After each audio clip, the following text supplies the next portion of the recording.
Ladies and gentlemen, it is my distinct honor and great pleasure to present to you my friend, the 52nd Secretary of Interior, Ryan Zinke.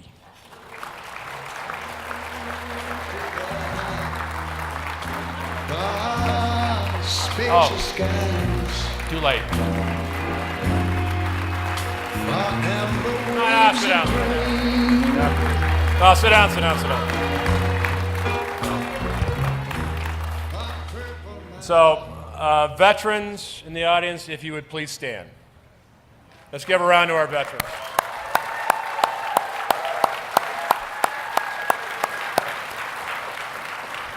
You know, I'm asked oftentimes, what's easier, being a former SEAL Team 6 commander or Department of Interior secretary? Actually, a SEAL was a better job and easier. As a SEAL, when people shot at you, I could shoot back. Interior.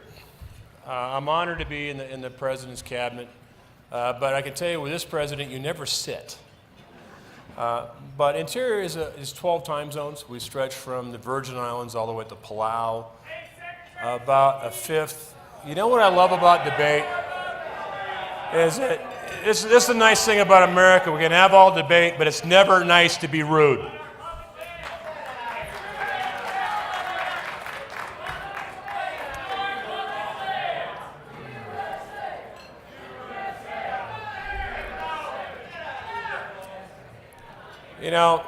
In America, debate isn't important. And all sides need to be heard, but it's never nice to be rude, sir. So, Interior.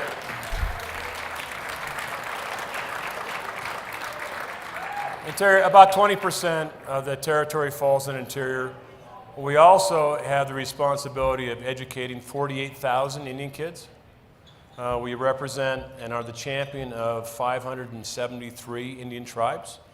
We have 417 national park units. We are two sides of a coin. We're energy. Almost all offshore energy falls under Interior, as well as the territories, all the way out to Palau. And so people ask me, well, what do you do in the first 500 days? Other than the President Trump's numbers, 4.1 GDP is a large number. Oh, and by the way, we're going higher because the new norm's going to be probably 4 to 5. But the lowest unemployment in the history of this country on black Americans. Lowest unemployment on the history on Latinos. Lowest unemployment in the history on Asians. Lowest unemployment in 65 years for women. First time in 60 years we're a net exporter of liquid natural gas. So last year I spent a lot of time, remember we had 2 hurricanes. And the U.S. Virgin Islands almost got wiped off the map. So we spent a lot of time getting U.S. Virgin Islands back on track. And yes, the parks are open again. And then I spent a lot of time on the Pacific. China is buying influence. To give you an example, they have a casino in one of our territories. Their cash flow is $4 billion a month. A month. Their cash flow in a week represents my entire budget for Western Pacific. So I spent a lot of time looking at China, understanding the threat. And then energy. I did spend a lot of time on energy. And, it's easy to follow the president, I can tell you. He's the most transparent president in the history of this country. And I'll tell you why. Is that in the White House, there's a whiteboard of campaign promises. And every promise from every speech is written down. And every time he makes a promise, he holds a promise and he crosses it out. Said promise kept, or promise made is a promise kept. So then what happens is executive orders come out. Now every cabinet member gets to see the executive order. It's shopped around, but he's a CEO. And when he signs that executive order, we're held accountable to make sure we're doing exactly what that executive order said. And he calls. He calls at 3 o'clock in the morning. I'm a little shocked at your numbers here. Because he's a CEO. And that's the greatness of this president, is he's all business. And we have had deals that don't make sense. If you're a historian, the Marshall Plan was a great plan. It was repairing our allies and former enemies in World War II, both in Europe and the Pacific. But these tariffs, it's as if the Marshall Plan never stopped. Is that these walls came up of protectionism and tariffs. I think Canada alone has, I think, on the order of 18,000 different tariffs on our products. So we need to make sure our playing field is level, and that's what the president's doing. On interior side, energy was important. And let me tell you why energy is important for me. Number one, environmentally, it is better to produce energy in this country under reasonable regulation than watch it gets produced by countries that don't. You know what? You haven't served and you don't understand what energy is. I'd like to see your child have to fight for energy.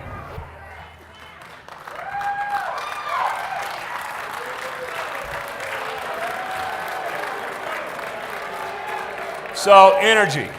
So why is it important? It is better to produce energy in this country under reasonable regulation than watch it get produced overseas with none. And if you don't believe me, I'll take you on a tour of some of the places that I've seen.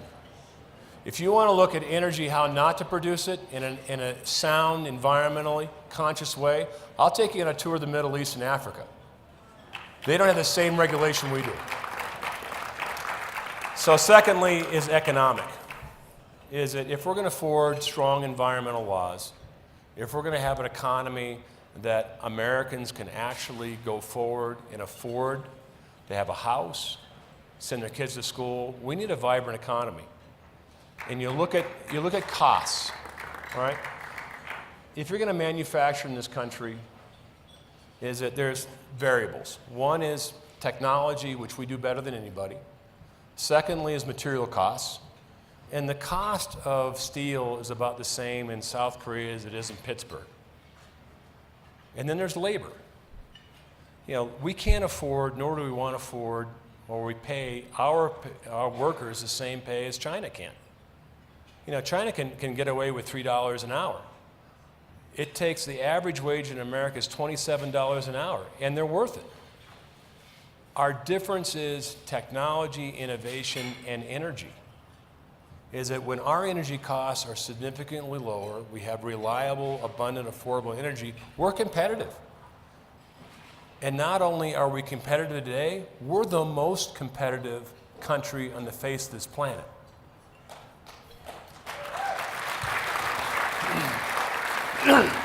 And lastly is morally.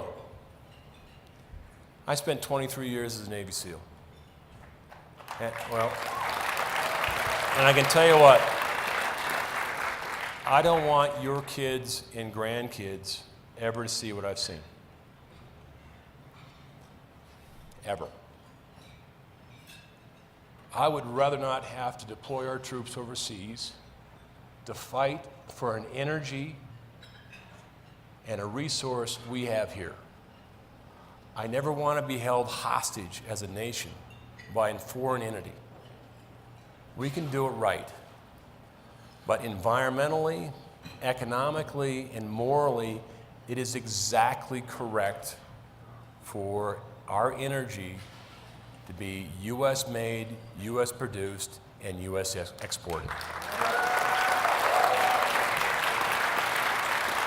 So, today,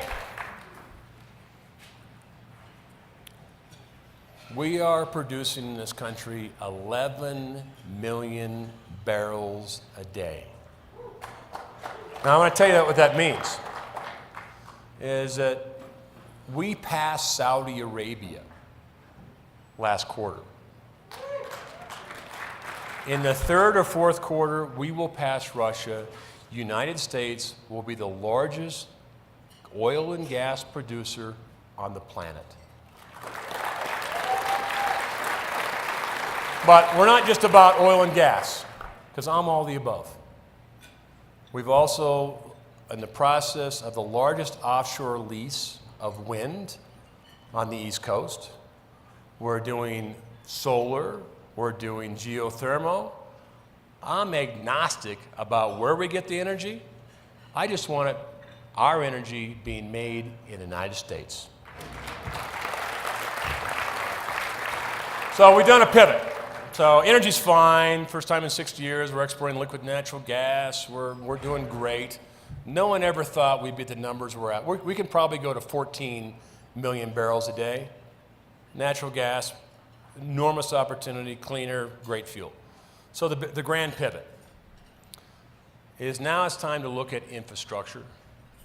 In the president's budget, you'll never hear this on CNN. In the president's budget is the largest investment in the history of this country, for our national parks, our national wildlife refuges, and Indian education. Now, you never hear about that. So there's a bill floating around in Congress. We had a lot to do with it. It's bipartisan to fix our parks. I mean, as a sample, how many of you like our national parks? All right. Everybody loves our national parks. We're $11.7 billion behind in maintenance and repair of our parks. Now, if you go back to 2008, Interior made $18 billion a year in revenue just in offshore.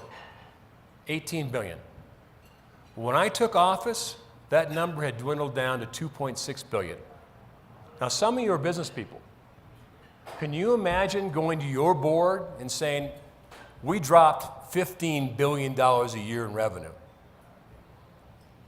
We would have completely paid for on scale our backlog of our parks, our backlog of our refuge system, and our backlog of what we need to spend for Indian education by treaty and by moral obligation in 1 year. That's a scale of what occurred.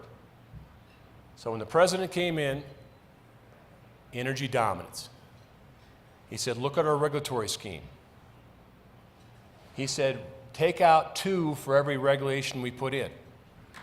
Interior's taken 20 out for every one we put in. 20. And regulation is this, is that I'm the steward of our greatest holdings. No one loves public land more than I do. I don't want to sell it, I don't want to transfer it, but I want to manage it because it needs to be managed. But our regulatory scheme should be this. We should invite new technology. We should partner with industry.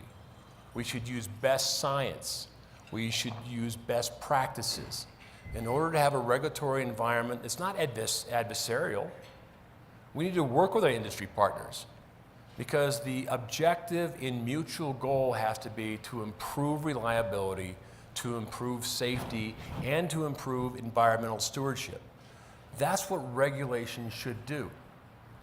But regulation, when it's adversarial, when we don't look at emerging technology, we don't look at best practices, we don't look at best sciences, the government has become, in many cases, the problem.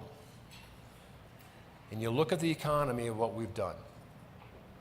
A lot of it has to do with looking at a regulatory scheme and allowing America to do what we do best. And that's be Americans. Innovate. Think out of the box. Dream. And one of the dreamers is our award recipient tonight. Philip, where are you at? Stand up. I tell you what, that gives me hope for the future. So, infrastructure. The other thing we're going to do is reorganize. Interior is a very old department. Interior was formed in 1849. At the time, there were 3 departments. There was Department of Treasury, because you always need money. There's Department of State, because you always need neighbors or have neighbors. And there's Department of War, because you might not get along with your neighbor. And so Interior came out of Department of War in 1849. Now, can you imagine an industry, a business that has not reorganized in 150 years? Well, welcome to Interior. And let me tell you a quick story, because it's fun. All right. Imagine this. Imagine a stream. Imagine a stream with a salmon and a trout in the same stream. Happens all the time. Imagine a stream. Upstream, you have a dam. Downstream, you have irrigation. And imagine that stream passing by a Forest Service holding, a national forest. This is how presently we manage it. The trout is managed by me through U.S. Fish and Wildlife Service. The salmon are actually Department of Commerce through NIMS. Now, upstream water flow and temperatures is the Army Corps of Engineers. Downstream irrigation is Bureau of Reclamation. Now, Forest Service holdings are interesting because the surface is actually Department of Agriculture, but subsurface is me through Bureau of Land Management. And then if you have an Indian compact, which we normally do, it's a trifecta of perfection between the state, the tribe itself, and Bureau of Indian Affairs. Same stream. Whether you're going to put a dock in, whether you're going to repair a riparian bank, whether you're going to replace a bridge, you're likely to have multiple biological opinions independently produced by different leadership in different bureaus with different missions in different regions. And you wonder why we can't get things done. It's a structural issue. And so what Interior is leading, our government, is reorganizing to have unified regions. At least we're in the same region. And then the grand change is this. We're going to do 3 things jointly. That means jointly. And the 3 things are recreation. Recreation is an $887 billion industry. And there is no reason why our trail systems can't connect, our bike systems can't connect. There's no reason a trail can't start in a BLM property, go into a park, and terminate at a Forest Service holding. There's no reason you can't make a reservation in a park and then go to a Forest Service campground. So we need to do things better and together as your government. And then conservation. As a secretary, I signed the first conservation secretarial order to look at wildlife corridors. And I'll explain it. Because wildlife, believe it or not, just doesn't stay in federal land. Wildlife goes from federal land to state land to private land.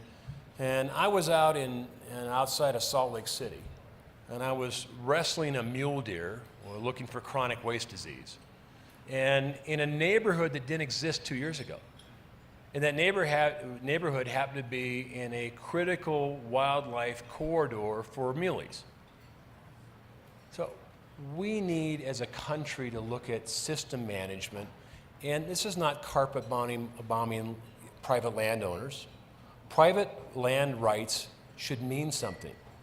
But working with private landowners, because sheep, for instance, I don't know if you know, sheep they don't jump over fences.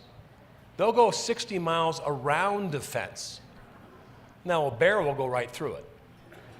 But if you're going to design and you'll identify where these wildlife corridors are, which are critical pieces of an ecosystem, let's work with the landowners to design a fence that the sheep can go through, which is an easy thing to do.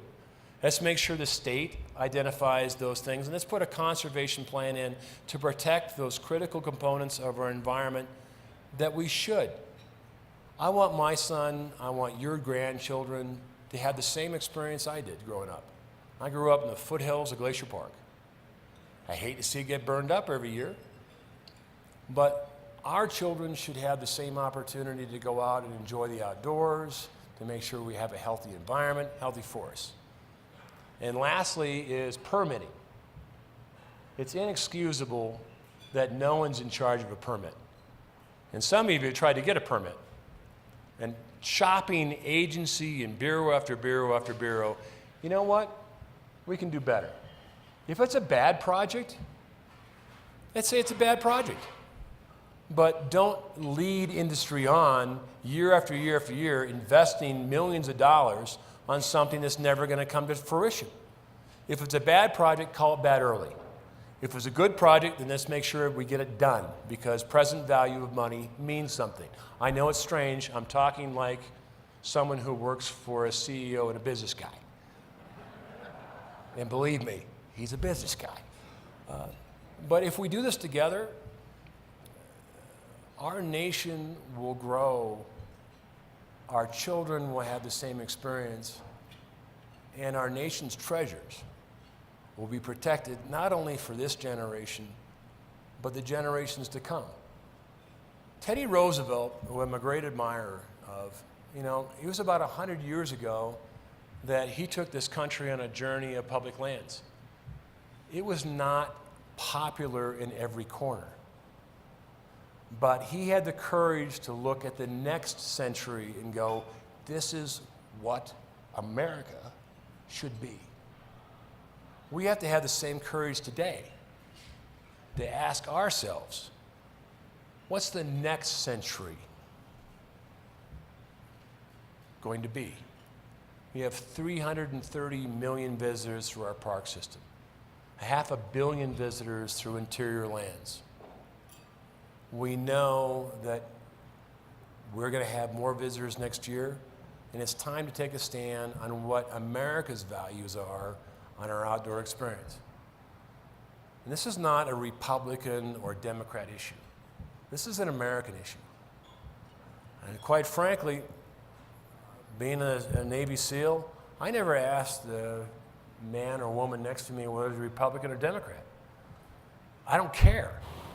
What I care about, you love your country, you understand the mission, and you're willing to sacrifice for greater good. That's what the dream of America means. So lastly, forest fires. Been in the news. This is what we need to go forward on forest fires. One, environmentally, I can tell you, it is unacceptable to have our forests burned down year after year after year, destroy habitat, destroy watersheds. We've got to actively manage our forests. That's it. So you talk to the firefighters out there. We don't, gates have been shut, roads have been closed. They don't have the access in the forest they need. When a spot fire happens, they either have to take a bulldozer, go in mile after mile. We need to go back, and we need to open up public access to our public lands, because actually they belong to you. They do. So open up public access, make sure we have a road system that works, actively manage our forests. Economically, we import lumber in this company, or in this country. We import lumber. There's billions of board feet of lumber that are lying on the forest floor when that lumber has value. And if you're trying to make it and build a home or build an office or an extension of your house, what the biggest expenses right now is lumber. And for a lot of Americans, we're outpricing the ability to buy a home. And yet we're letting it rot in our forests. That's wrong. It's morally wrong. And lastly, we're going to spend this season probably $2 billion fighting forest fires if we actively manage them and push back on these environmental terrorists that don't like you on their public land, by the way. And, public land's for everybody. It's not for special interests. But a lot of these special interest groups, they don't like you on the public land. They want to make sure public access is limited. Patagonia, made in China. Chenard, I like to fish, but I like to fish alone. That's nice. But it's not your property. It belongs to all of us.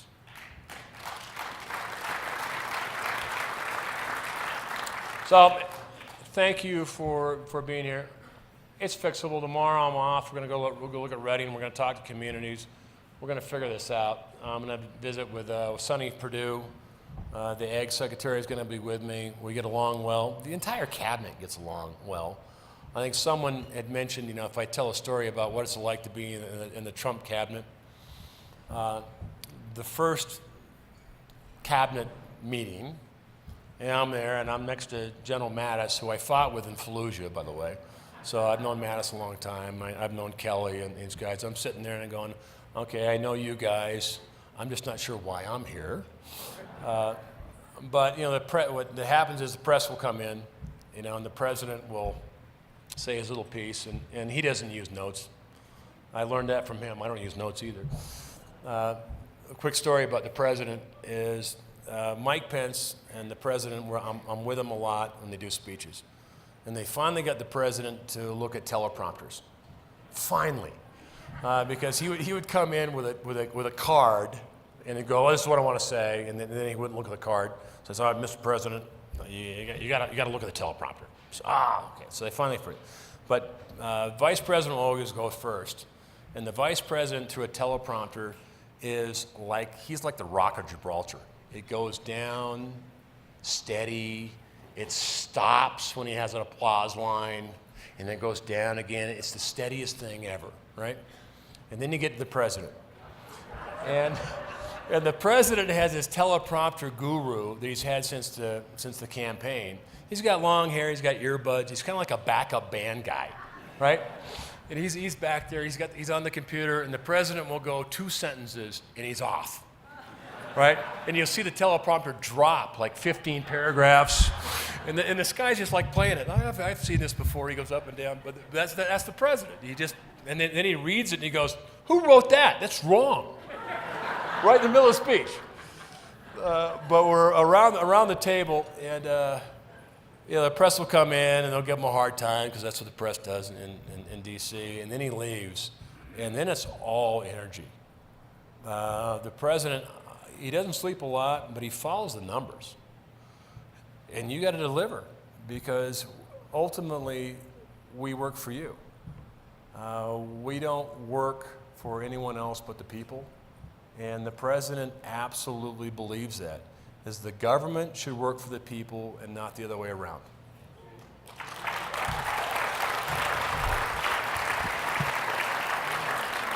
All right, well, thank you. God bless. And I think now we're going to go to questions and answers. And I didn't look at the questions and answers either. But so thank you.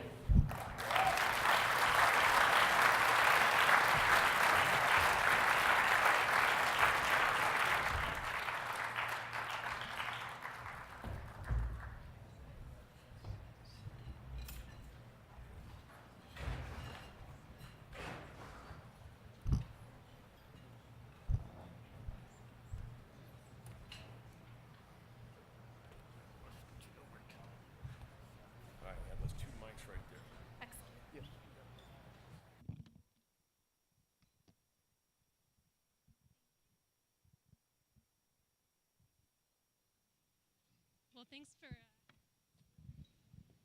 not sure I'm on yet.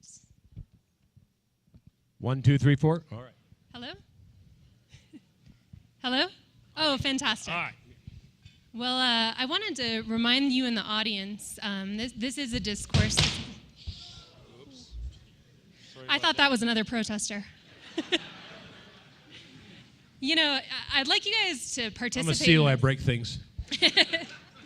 I want you guys to participate in this. So in the center of your table, you'll find note cards. Feel free to write down questions, pass them up to me. I think it's really interesting that the protesters stuck around for dinner before interrupting with their heckler's veto. But we want to encourage you guys to engage in this discourse. So send your questions up here. In the meantime, I've got a few. So I think we saw earlier this evening maybe a sample of your life, what you're going through working in the Trump administration. And I've been really interested on the editorial board to talk to other members of the administration about what their experience has been like. The left has talked a lot about civility, but it's not always practicing it. So can you talk about some of the threats and some of the more extreme, you referred to environmental terrorism, what that experience has been like and how you've dealt with it. Well, as a SEAL, I've been shot at before. I'm very comfortable with it. There's a couple things. One is the fight for freedom never ends. And if people didn't think that this is going to be a fight, I don't know what we were thinking. That in order to turn this country around, this is going to be a battle. And all of us have to do our part. And it is better to charge up a field and a hill under fire than cowered in a foxhole. And lastly, you do right and you fear no one. So my wife's pretty tough. You know, she was with me. So you know, my daughter, I told my daughter two things, by the way. Don't join the Navy and don't marry a Navy SEAL. She did both. I think the family gets it hits more than I do. You know, she's tough. When I was overseas in Iraq, my daughter was overseas in Iraq. My son-in-law was overseas in Iraq. And so my wife was at home, you know, with two small children. That's pretty tough. D.C. is a tough town. And I call it the anger syndrome. I mean, people are angry. Say, President Trump, oh, I get so angry. Right? And they're intolerant. They don't want to hear debate. They're just intolerant of that. How could someone think different than they are? This was made America great. I mean, we are tolerant and we listen to the other sides, unlike protesters that, you know, are canned.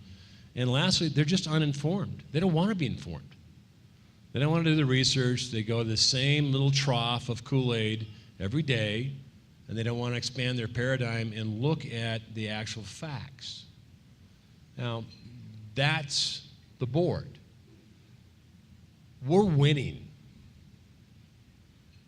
We're winning on the economy. We're winning on the environment. We're winning on public access. What we don't talk about is this. You know, I've opened up 38 wildlife refuges to hunting and fishing. You know, we've opened up 5 million acres to hunting and fishing. And public access means something because we can win this battle. Our lands belong to all of us, and not just the elite few. And when they start shutting off and closing roads and not allowing America to use their land on the weekends, because most of America works really hard. We do. And most of America just wants to go on the weekend and, you know, grab a six-pack and a boat and enjoy a little fishing or go out on a, you know, boat or, you know, hike, you hear a mountain bike. But they really can't do that when the forests are on fire or roads are shut down and our public outdoors isn't available to them. And America gets it, and we're going to win this battle because it's a battle about American identity. And so I enjoy the fight. I enjoy working for President Trump. He gets attacked more than any human alive. And I tell you what, he's tough. He's 71 years old, enormous amount of energy, and he just keeps going. So he motivates me to move out quickly as well.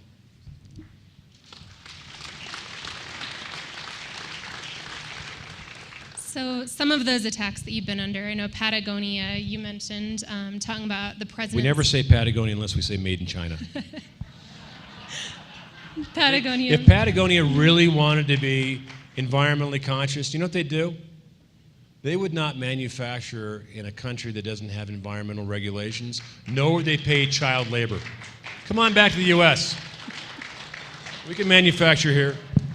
So Patagonia may have stolen the jobs, but they accused President Trump of stealing the land. You also saw REI protesting and the Southern Utah Wilderness Alliance calling this the single most harmful attack any president has ever launched on public lands. But as I looked into the facts, I was really surprised, and I'd like you to make the case for what you guys have restored. Can you talk a little bit about how the 1906 Antiquities Act was abused under the Clinton and Obama administrations, and how what you're doing restores more local and state control. Absolutely. All right. President tasked me to look at monuments. There's 150 monuments in the U.S. He tasked me to look at 27 that are 100,000 acres or larger since 1996. So I looked at all 27 and made recommendations to the president to modify the boundaries of 4. Let's take Bears Ears. Bears Ears was 1.5 million acres. That's over 2,000 square miles. 2,000 square miles. So let's take a look at Utah. Every member of Utah, both in the House and the Senate side, wanted that monument gone. The Utah delegation, the state, both the House and the state Senate wanted that revisioned, gone, suspended. They didn't agree with it. The governor did not agree with that being a monument. And sometimes you got to listen to the people. So I went out there and looked at it. Now, I didn't rescind it. What I did do is this. I took 800,000 acres of wilderness and restored it back to wilderness, because it didn't belong to be a monument. And when I say it didn't belong to be a monument, what does that mean? The Antiquities Act is delightfully short. It has 3 provisions. 1, it has to be scientific, historic, or prehistoric in order to qualify as an object of antiquity. Secondly, it has to be on federal land. Can't make a monument on state or private land.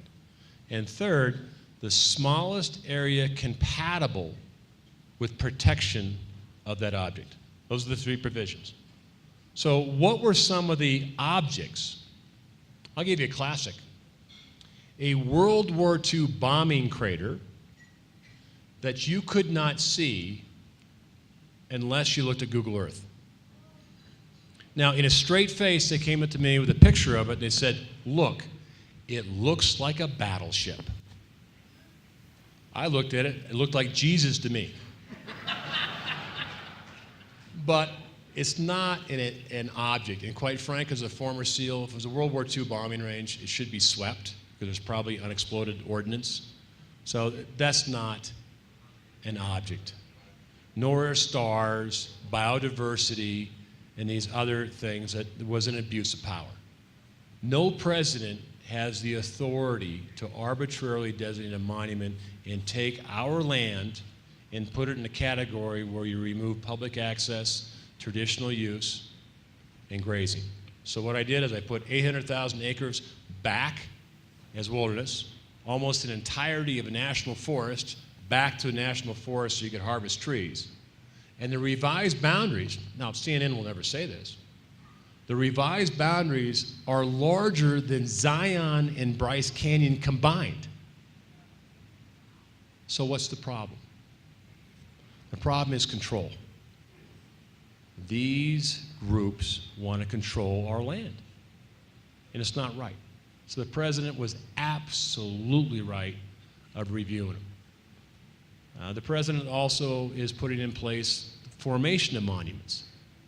We looked at the Medgar Evers home in Jackson, Mississippi, the site of a Civil War atrocity where one of the earlier Civil War leaders or civil rights leaders in this country was assassinated by a white supremacist.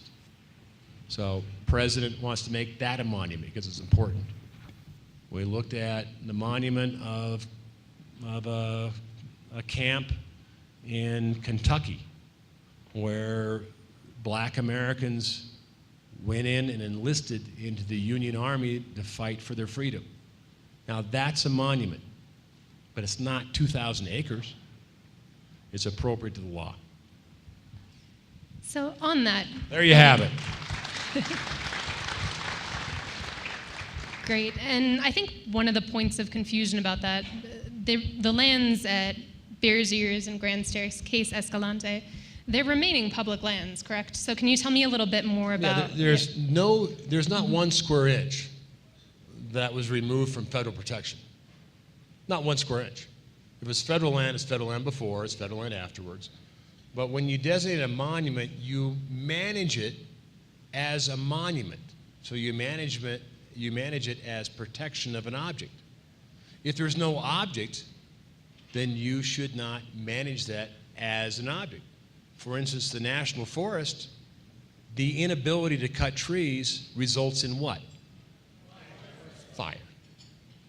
If you are on wilderness, it was a result of a 1964 Wilderness Act, which I support, that allowed grazing, hunting, and preservation. So when you remove hunting from that land, that's 800,000 acres that are at risk for you and I to go out and hunt and fish in traditional use. There are lands on there that are Spanish land grants. There are Spanish farmers and ranchers there that were there well before Utah became a state. And you know what? And they're part of the culture too. And then they use the Indian clause. Well, the Navajo are against it. Not the Navajo that live in Utah. They didn't want it. They didn't want the monument because it infringes on their rights to go out and practice their rituals. Now, you never hear that. And a lot of it, quite frankly, is fundraising. These left-wing environmental radical groups love to raise money. They love to scare you that someone's going to take your public land away from you. And nothing could be further from the truth. But they raise money on it. So be it. It's a free country. But we're going to do what's right. No one loves public land more than I do. Nobody. You can love it as much, but you can't love it anymore.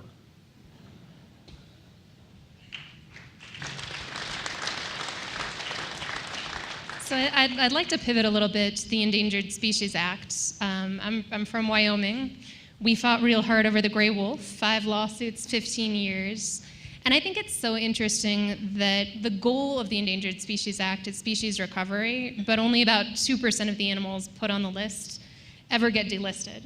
So I was hoping you could talk a little bit about the reforms that you're considering, some of the more ridiculous examples of abuses of the Endangered Species Act, and also how we can continue to protect endangered species while still taking into consideration the economic implications. All right, Endangered Species Act. Number one, Republicans should assume the mantle of conservation. Clean Air, Clean Water, Endangered Species Act was Dick Nixon. It's a Republican initiative.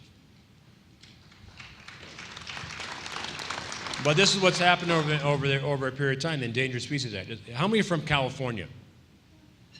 All right, Endangered Species Act is like Hotel California. Once you get there, you can never leave.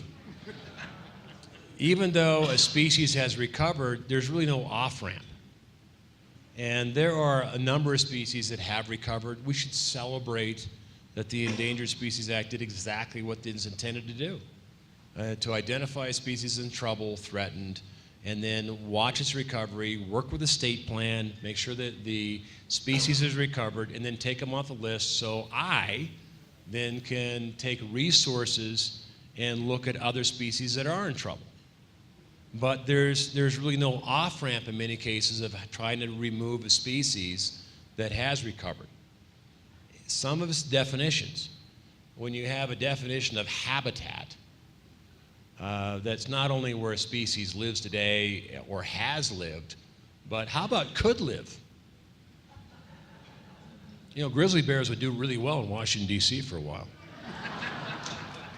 But I don't think you want to put a grizzly in Washington, D.C. So you have to look at some of these definitions in insidious ways to really control, and it is in many cases about controlling public land in the narrative. The other thing is we're looking at, there's several categories, there's 4 basic categories in the Endangered Species Act. And right now, if you're in the lower category, you're managed as if you're endangered or threatened. And it's the same management plan, which is not true. I mean, that's why we have felonies and misdemeanors, and not everything is the same. So our management plans should be set in place so a species doesn't work its way up, but work its way down. and you have to look at the state management plans and work with local communities and landowners on these things. Overall, I'm a strong supporter of the Endangered Species Act, the intention. I'm not a supporter of weaponizing it, so common sense doesn't play a role, and so sportsmen, local communities, the states, they should have a say, because it's one-size-fits-all cookie cutter. And in DC, if you don't know the difference between the Potomac and the Green River, then why would you think that you can manage the Green River when you've never seen it?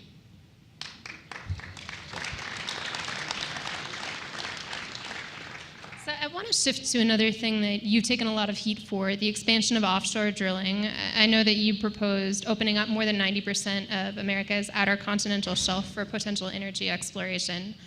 I was really interested to learn that no other developed nation has comparable offshore drilling limitations. But can you tell me a little bit about why you're doing this, how it could enhance energy security, and why it's urgent to do now? Well, I talked about why energy is important environmentally, economically, and morally. So this is what occurred on offshore. The last administration took 94% of the offshore off limits. So I worked for a business guy. I said, you know what? It's time to rethink that. I'm going to do zero-based.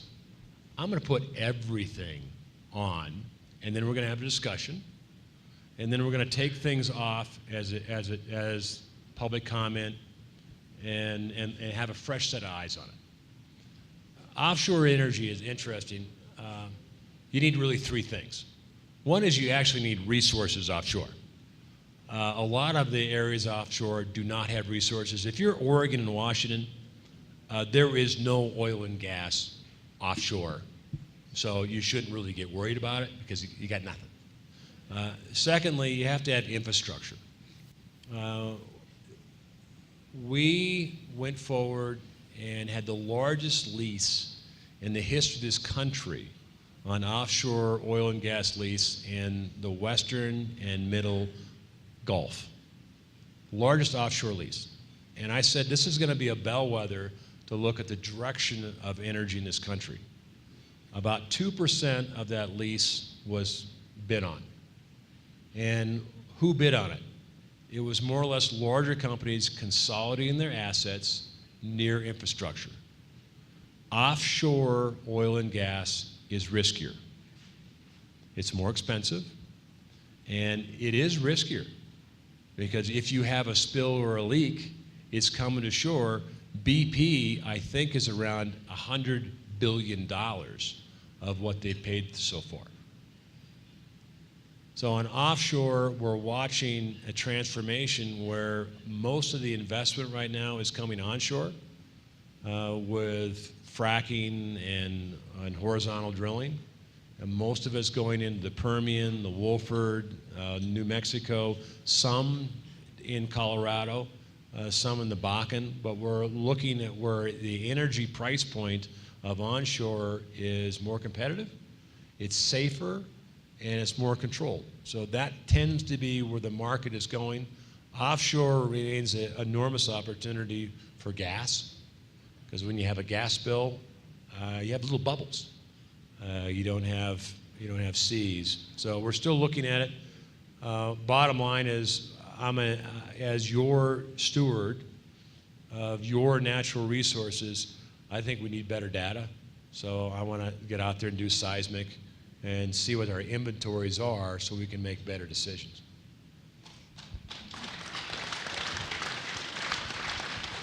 So this is a question from the audience, and I think it's a really good one because we've seen the environmental left engage in disruptive tactics, dishonest tactics, and increasingly criminal tactics. But somebody in the audience would like to know, is there a possibility to work with some positive environmental groups? Is there anyone out there that you can find common ground with? And who's been helpful? On our reorganization, this is how we did it. And what we did is we began to look at how we're presently organized. 61 different regions that reflect a very old department, So I said, if you wanted to unify the regions, how would you do it? Let's look at science. Let's look at watersheds, ecosystems, flyways, wildlife corridors.